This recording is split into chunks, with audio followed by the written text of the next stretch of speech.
Welcome to the 6th episode of the Numeracy Report. I am Sandra Tambidurai.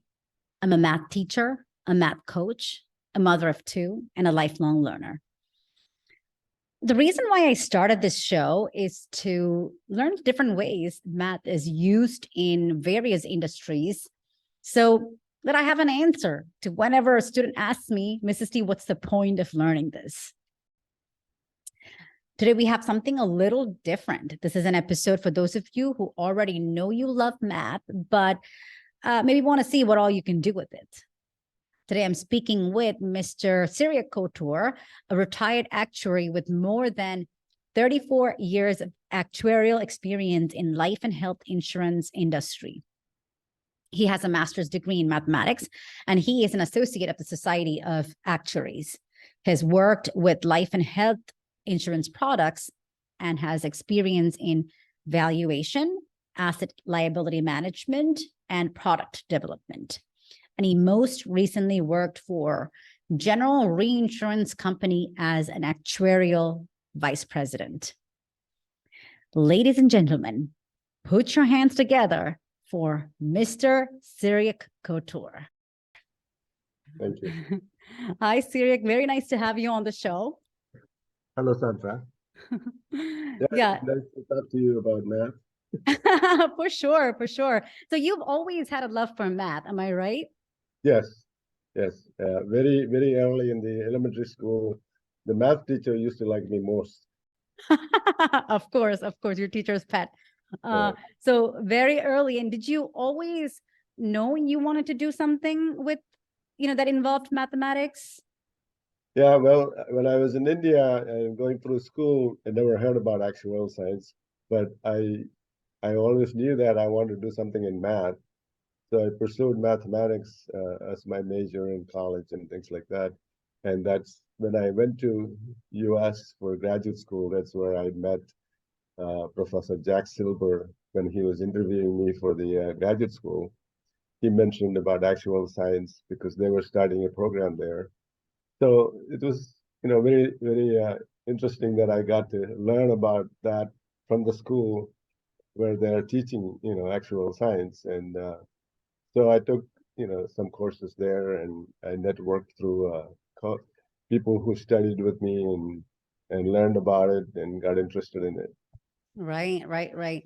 So that's really cool because especially, long time ago, you had the opportunity to understand the profession, and to to get involved in it, because a lot of kids now, I still don't know if kids who are interested in math know about the profession. So anyway, how does that tie into your, how does your love for math tie into your job as an actuary? Can you tell a little bit more about your career? Yeah, the actuarial science is used primarily in the insurance business. So insurance, it could be life insurance or health insurance or pet insurance or building or trucks or all those things, cars and all that. So what is the use of, how do you use math? It's all math in terms of calculating, reserving, and managing it. So if you think about a product, who sets the premium, who makes sure that there is enough money to pay the claims, we are responsible to do all those calculations. And you require some amount of mathematics, but it is not just mathematics. It's also business, it's also law, it's also accounting, it's also computer knowledge. So you need a whole bunch of things to come together. But in this profession, because it is so small number of people who are actuaries, the companies encourage or recruit students to join their company, and they will give them training. They'll help them to sit for exams, give you study time and things like that. So if you think you're good in math and you're interested in working in business, then of course you can join the program, and they call it actuarial student program. So they have a set program, and they give you rotations, within within the departments, within the actuarial department and other areas of the life insurance company. So you get to see and learn things. And as you learn these, at the same time, you're taking actuarial exams.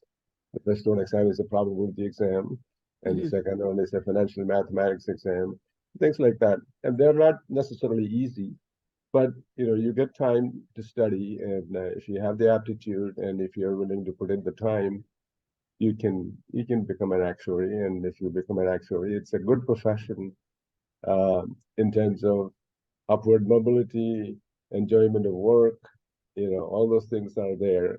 And you get to use something that you learned. A lot of jobs, you have the general knowledge, and then you go in there and some people say, I totally do nothing from what I learned. But of course Right. they do. But this is hands-on. You take up your mathematical skills and you put that to work. And you apply it. Yeah. Yeah, awesome. So, this is very interesting because I had done an internship in an actuarial science, and at that time, I felt like it was all reports and stuff. But as I'm talking to you, you're like, okay, there's business, there's law, there's just so many facets kind of coming together in your profession. So that is, I think, good for students to hear about, who are currently learning math and who are interested in math, to know that it's not like unidimensional. It's not like just one way. You know what I'm saying? There's so much Right. more potential with it, and it's exciting. I'm assuming you enjoyed it. I can kind of Yes, tell from. Yes, I did enjoy it very well. We have had people who are teachers, who used to teach math, come into actual profession for one reason or the other. They decided that, I did this and I learned maybe how to teach and how to learn, and they want to come into this profession. And there are other areas, people who are working in computer, technology areas, IT areas. They come show interest in it and take exams, and once they pass one or two exams, they are always welcomed by the actual department, and they will hire them, and they always like diversity there. We have people who are not just math majors, people who are inclined to be like math majors or math people. So they come in there with the aptitude, and they succeed. In one of the companies I worked in Michigan Farm Bureau, I was one of the two actuaries they had, and we used to work very closely with the IT department. And the head of the IT department said, he really want to, start taking actuarial exams, and we helped them to do that. And Really? he passed the exams, and eventually he became the head of the actuarial department there. And that was a very interesting story. Wow, that's awesome. It seems like it's also a career that, at any point you can kind of jump in. And as long as you Yes, have an aptitude for math and, you pass those exams and put in those hours. right. So that is, I'm really happy to talk to you about this and kind of share this with other math lovers. Yes. So can you I know you said math is like you're using it all the time. Any way you can give any specific examples of math that you use? Yes. My the best way to do that, maybe my last project that I did for Gen Re was developing a critical insurance product. Mhm. Critical insurance product basically pays a lump sum amount to the insured, if they get sick, and that sickness is defined. So it can be a cancer, it can be a heart attack, it can be a stroke or kidney failure, any one of these. So the way that we package is we cover maybe 5 of them at the same time, or one at a time, things like that. So for Gen Re, it was packaged as 5 coverages, and then all of them have a premium, and it paid for the first occurrence. So in other words, if you had 2 heart attacks and this is the third one, we will not pay. So in other words, that underwriting, we make sure that you haven't had a heart attack, so it'll be covered after that. So that product So if I were to set the premium for one part of it, let's say heart attack. So, you know that that's probably the second most incidents in US, and American Heart Association puts out the data for it. So when I wanted to price this product, I needed a lot of information. I needed the incidence rates. In other words, incidence rates meaning how many people get heart attack in a given year per thousand. Mm. So maybe 5, maybe 10, maybe 100, I don't know. So at least at that time, I didn't know. So we need to get that information. Then we need to know how many people, the mortality table, the survival rate of the people, how many people live from one age to the next and so forth. That data we need, interest rate we need expenses, we need profit objective. All these different things we need, because when you want to set the premium in such a way that there is enough money there to pay the claim, enough money there to absorb all the expenses like commissions to the agent, uh, salary for the actuaries or the other people in the company, the building, and all those things has to be paid by somebody. And then, of course, the management who invest money into this, they want to get a profit, a reasonable profit for it. So those things are communicated to us, but the data, again, we have to go and get it. And so a lot of times, many of these data sets are available from the Society of Actuaries for the standard products. Mm-hmm. So like if it is a disability product or if it's a life product, they have mortality tables, they have disability tables available because they have studied over a period of time. They have scrubbed it. They have looked at the means distributions, modes, frequency distribution, curved it, and they fit it to the curve and all that, and smoothed it, graduated it, and then you get it. So it's already canned and ready to go. But this product, I have to develop it from scratch. So unless I'm willing to pay a lot of money to the consultants to do it, but I'm also an actuary, so I can do it. So we went and got the data from American Heart Association, which keeps a good registry and good reports, plenty of data over several years, and they've been collecting it very diligently for a long time because American Heart Association wants to know what's going on in this aspect. How many people are getting open heart surgeries, or how many people are getting angiograms, or how many are getting heart attacks and surviving, how many, how soon do they die, and things like that. So there's a lot of information, and we have to siphon through it. The main thing I'm interested in is just how many incidents, how many first incidents. First, yeah.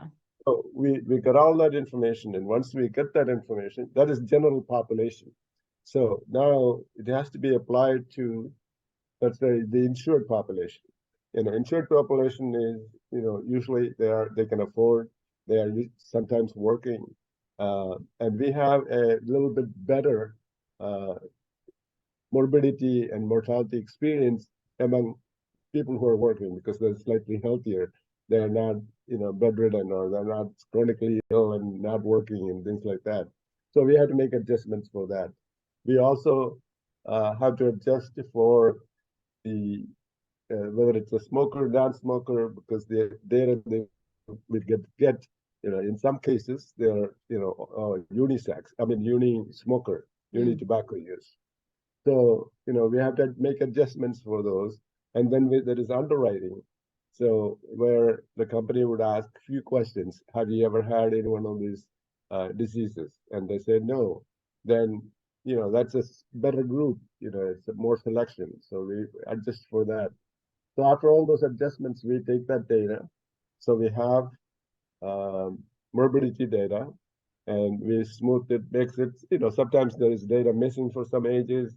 Sometimes there is a big blip on some months of the day, of the table and things like that. Then we've adjusted, sometimes we had to interpolate, sometimes we had to smooth. Things like that is done, or if there is some abnormality in some cells, it has to be explained. I mean, we can't ignore it. Sometimes there is a reason, new technology, or something like catheterization, There is more newer methods and some of that, or there is some miscalculations or misreporting. And if we can sense it and find it, we'll fix it. We'll smooth it out and take it. And of course, we will be conservative. We don't want to be error in the other way, so we will be conservative. Otherwise, meaning we don't want to be losing the price. Right. Premium. So once we have the premium, and then mortality, of course, we can get it from Society of Actuaries, which we have it available. And then we check with the management to see what their profit objective is and what the commissions that you're planning to pay, what is the fixed cost for the company. All that is available within the company, but we still have to search it out and find it, because the expenses and things like that may not be the same for all the other products, because of the if the other product may be more complicated to administer, so the expenses may be higher. The agents has to be trained because this is a new product, so there may be higher expenses. Because it's a first time product, maybe the company is willing to take a lower profit, to start with, so that it can get into the market and get spread out, sold into the market. So there's many different considerations into it.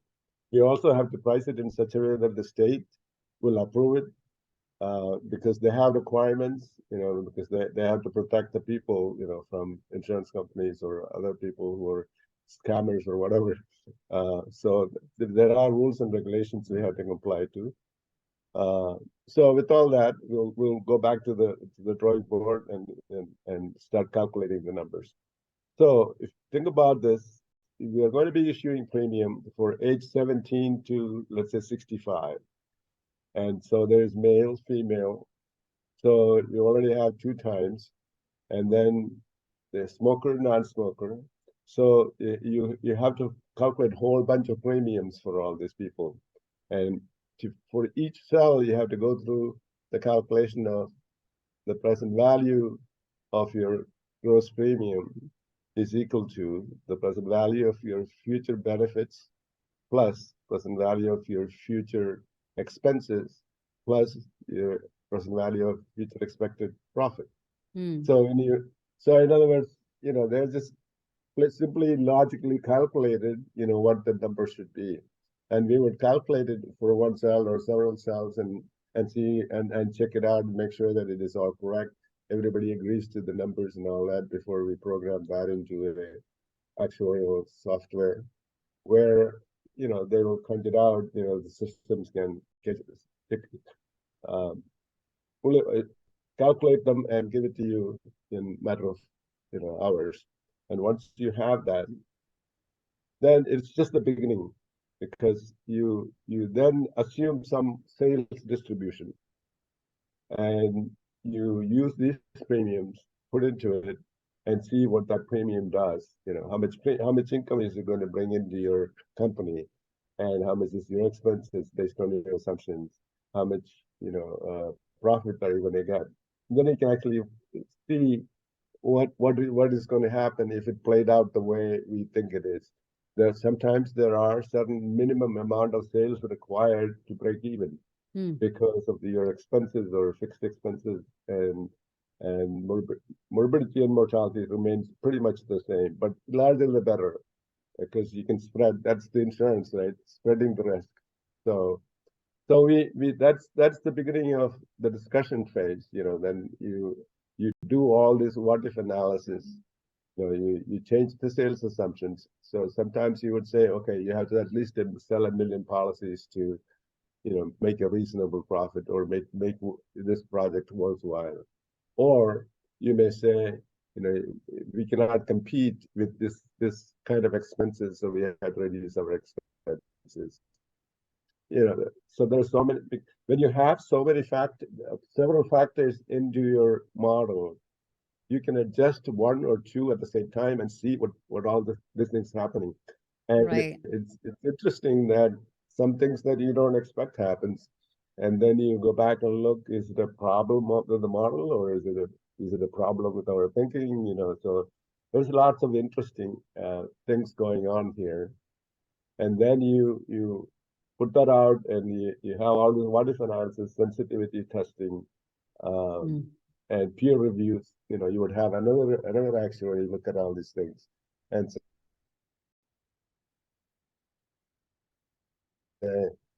does it flow right?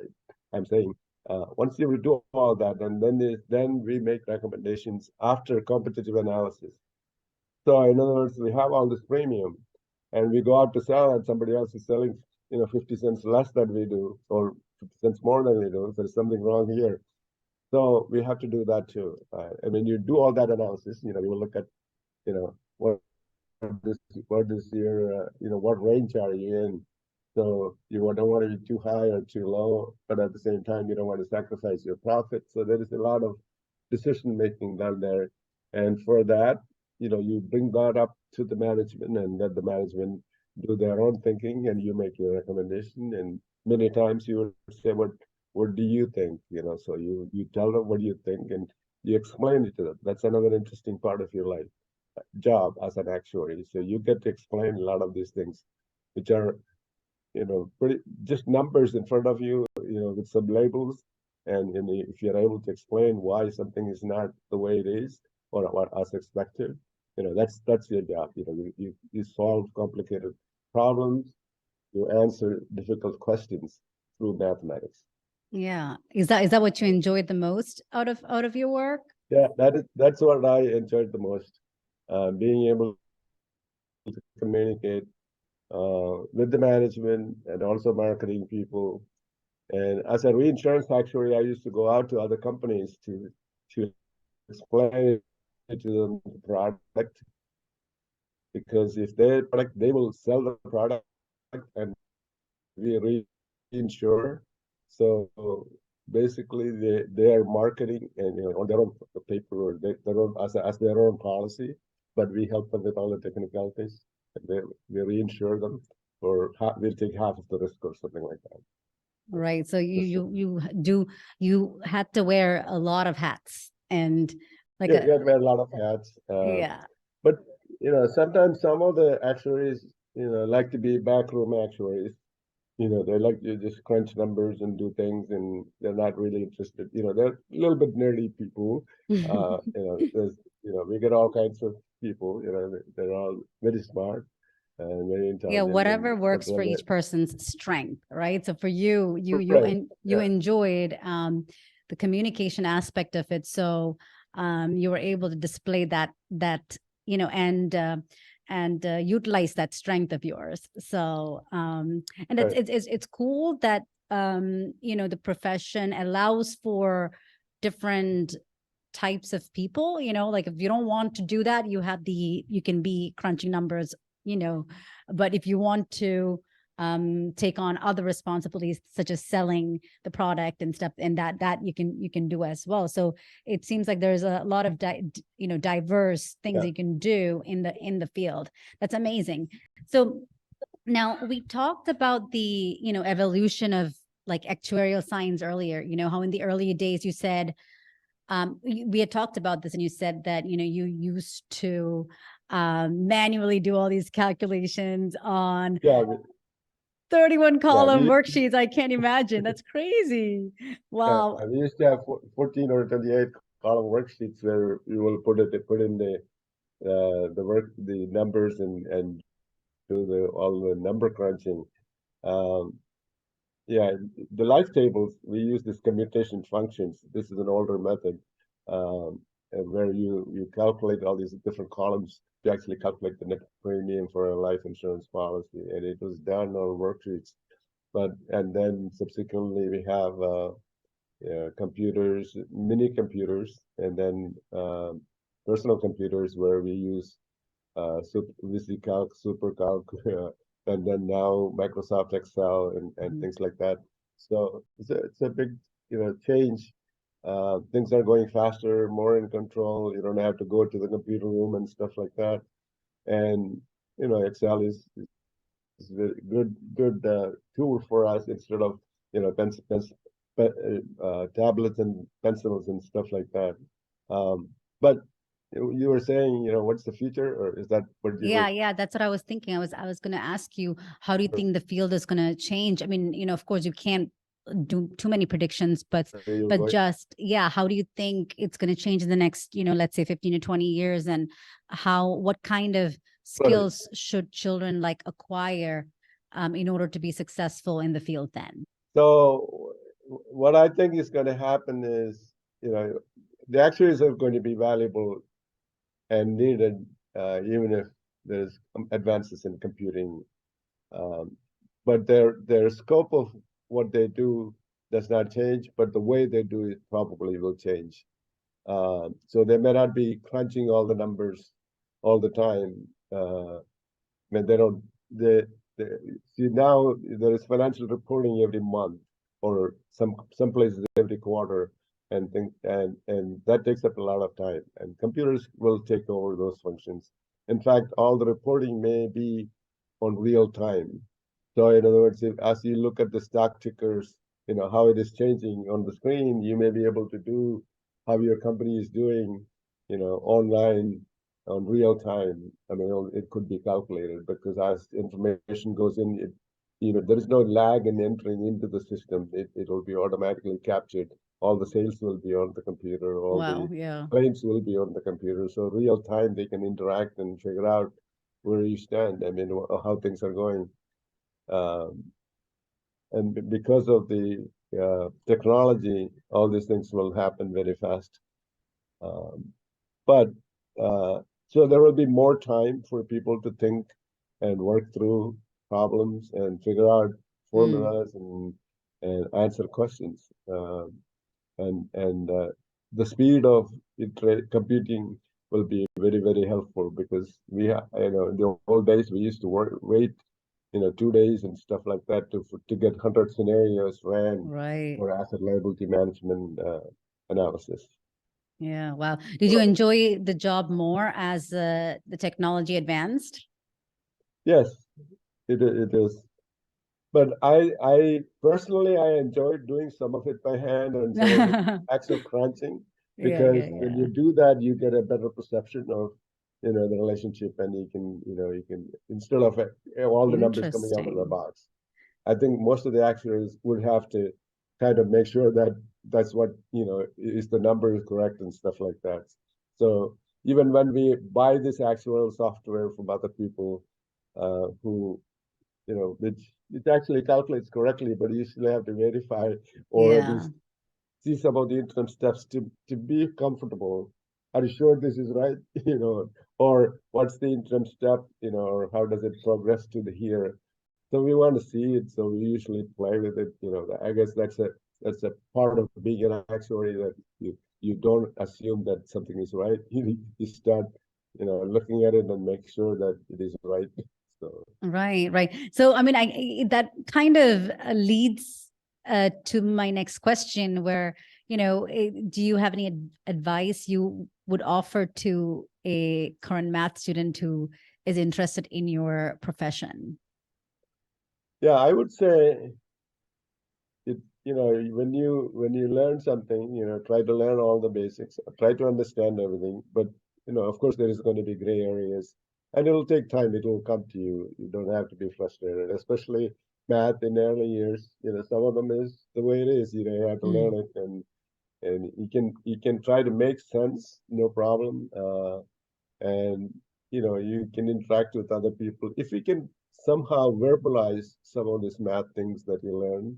That may even make you understand things better. And mm, my teachers told me that do all the problems, then from different angles, what when you look at something, it looks nice, and you look at it from all different points of view, you may see different things, and that's what you need to see.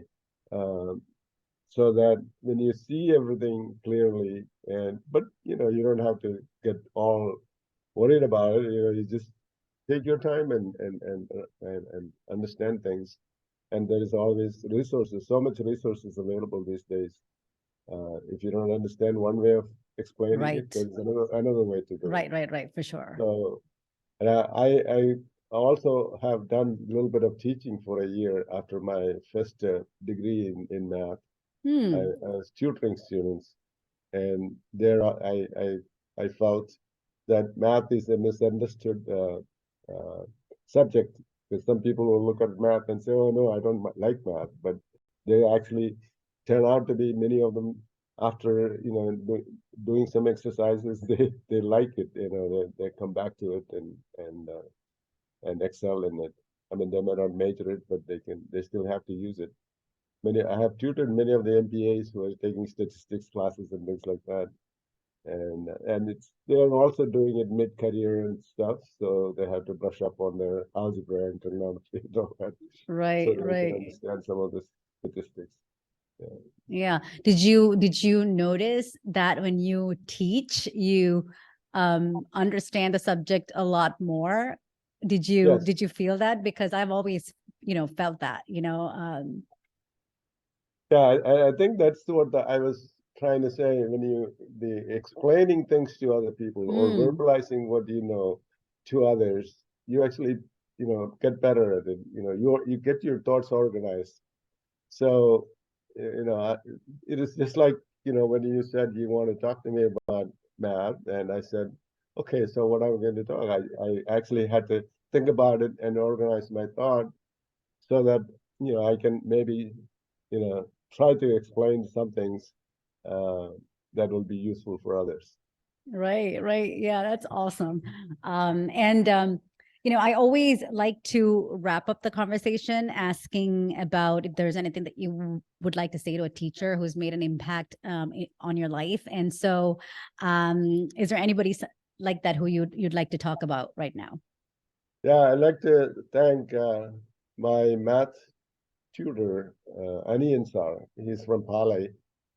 And I used to go to him, to help me with the math. And the way he helped me with math was he would put out the math textbook and ask me to start doing problem one to the end of each chapter. Hmm. And only when I get stuck, he would say, okay, so you're stuck here. And he will give you one hint and then he'll go. And you have to pick up on that hint and then work. So I worked on it like that, and I learned. And as I did more and more problems, I understood, what is meant to learn, and that kind of effort. It took effort and also time to do all the problems when everybody else was doing maybe 20 of the problems that I was assigned from a group of 30 questions. So I did that extra. So Right. so that extra work is needed, but not everybody needs to do that. Some people, it's easier for them. It comes more naturally, and if it doesn't come naturally, it's not because you're not smart. It's just because you need to put a little bit more effort. Effort. Some Mhm. other things are easier for you. So Right, right, right, right. Yeah, well, I'd like to thank him also because he was instrumental in, encouraging a thorough understanding of math and also kind of teaching you how to persevere. Yeah, right, by very yourself good. when you're Yeah. stuck on a problem and to kind of think and to critically think about that and come to a solution, because I'm sure all that aided you in the successful career that you had Yes. as an Yes. It actuary. So definitely did. yeah, so thank you, Anian sir. Yeah, so but anyway, I'd like to, I would love to keep going, Cyriac, but that's all the time that we have for this episode of the Numeracy Report. Thank you so much for taking the time to share with me about your love of math and how that's aided you in your career and in your life. Oh, thank you very much. Thank you, Sandra. Yeah, I hope I was helpful. Thanks. absolutely, absolutely. Thank you so much. Listeners, I hope you enjoyed this conversation just as much as I did. If you know anyone who is passionate about math, about the way math is used in their careers, whether it's yourself or someone you know, please reach out to me.